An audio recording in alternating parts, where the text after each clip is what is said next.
kikaba amalokolo obwabwe ffe tuba tutannabakola gwaffe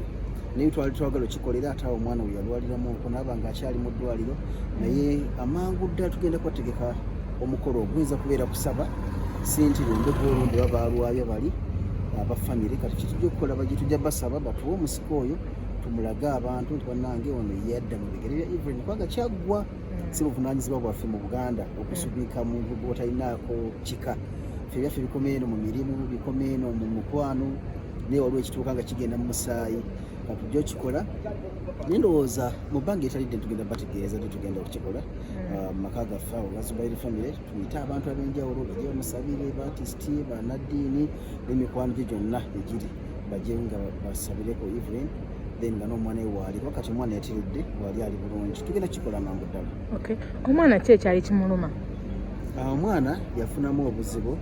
nga bw'omanyi nti yali ne maama we nga bali tayiti nnyo bwe bati ebbanga lyamala nga bali bonna buli kimu bakikola bonna maama bw'avaawo omwana yabula okwagumira tekyali kyangu nnyo nga n'erigye lyabeera yawalirizibwa n'okuvaayo ng'ebirowoozo bingi nakyankalanamu katono awo naye kati agenza atereerera ddala twongere omusabira bambi. Ambagamba omwana yali asusse okukozesa ebiragalalagala bivume byamuviirako okumutabula obwongo. Ekyebiragalalagala sikimanyi sagala kiwaako obujulizi kuba oba yali ankweka bukwesi naye nzi kyemmanyi kyekyo obanga yali akozesa ebiragalalagala ekyo si kyange sikimanyi kuba nze sisobola mukkiriza kubikola mba muzadde kuba Evelyn yali andabanga taata we kati ono omwana ate kiba kibakatako okukola kyenina okukola mu mbeera y'okumugonjera saani mukkiriza kunywa ebiragalalagala singa nali nkimanyi era nandibadde namunyiigira nga nekolaga tekyaliwo nekino saandi kituuseeko kuba nti tutegeke ate ekintu ekirala. Omwana yali atandise okuyingira endongo bebe yali yabyokugambako era endongo yeetuuse bamu abamu bagenda omuyambako. Omwana yatandise okuyingira endongo era namuyambangako ng'ali mu ndongo manyi kirungi nnyo omuntu okugjayo kyasuubira n'akigezaako dhani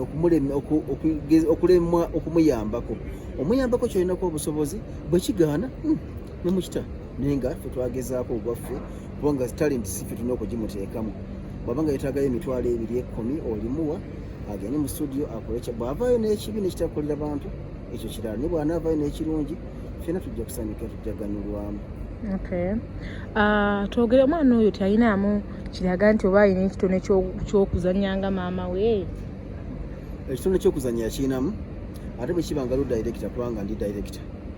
maaso omuteekamu kyenjagala but ye nga ye sikyayagala ayagala kuyimba kati mbasobola kumukaka jangu ozanye jangu no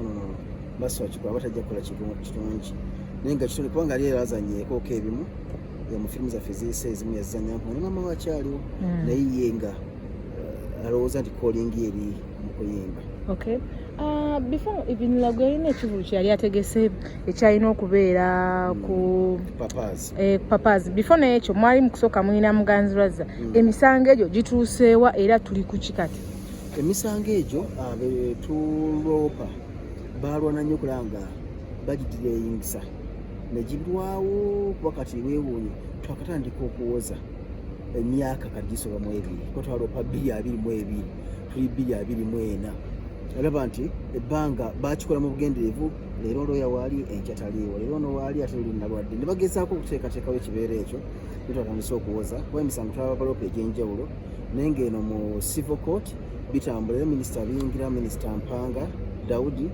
ne Anthony General omwami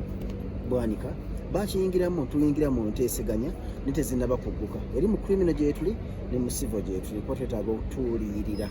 kyekigendera kya civil tukyali mu nteeseganya tulabe kiggweerawa naye nga tekinaba kummuka tujja kuba tubategeeza nga kinayo kituuse naye nga abantu tuli nabo mweyembeera tebaali bangu nnyo si malungi nnyo nti mubanoonya nnyo naye tebalabika bali bize nnyo ne baba nga balaba nti mwetaaga obalaba so tebalabika wobeetaagira so kyekyoba olaba nti ebintu bitambudde mpola. Teyanza.